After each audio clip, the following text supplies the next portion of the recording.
everybody. You may begin. Good afternoon, worthy opponents, my fellow teammates, honorable judges in the audience. Today's motion is to debate that it is the duty of citizens to question the government. We, as the affirmative team, strongly agree that this is the case. We have to question the government.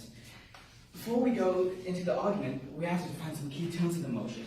What is a duty? A duty is a moral or legal obligation. But in this case, we are going to go with the moral obligation. What is a citizen? A citizen is an inhabitant of a country. And the government is a governing body of a nation, state, or a community. Now, I'm not going to give any pre-rebuttals because there are just too much points to go on.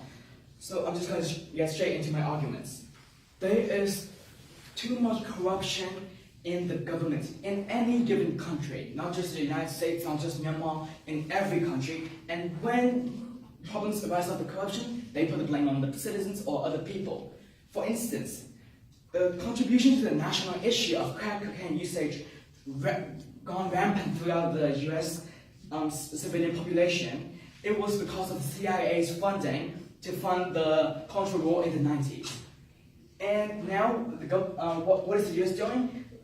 What has the US done?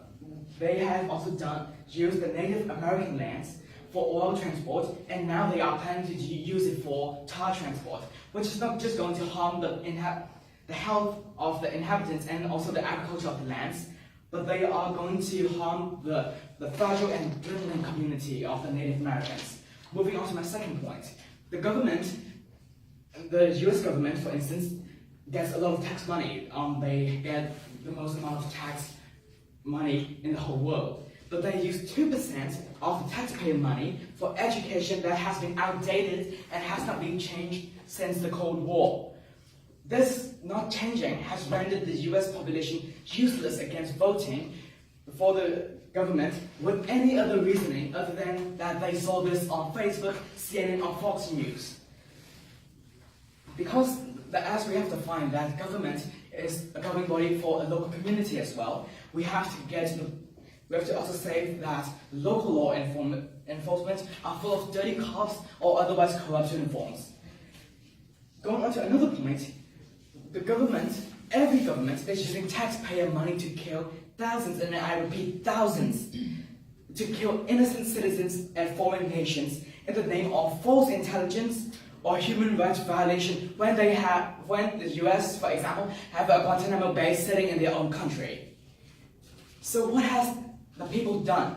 We have to glorify people like Edward Snowden, Julian Assange, or Chelsea Manning for questioning the government. They have done the right thing to do for the civilians and for the future of their own country. And we have to be proud of them, and we have to copy them, and we have to be like them. So as a conclusion, I have to say that if you have listened to our points and understand us correctly, but you are still sitting around idly and complaining about all the problems that has been arising, you have no one but yourself to blame. Thank you.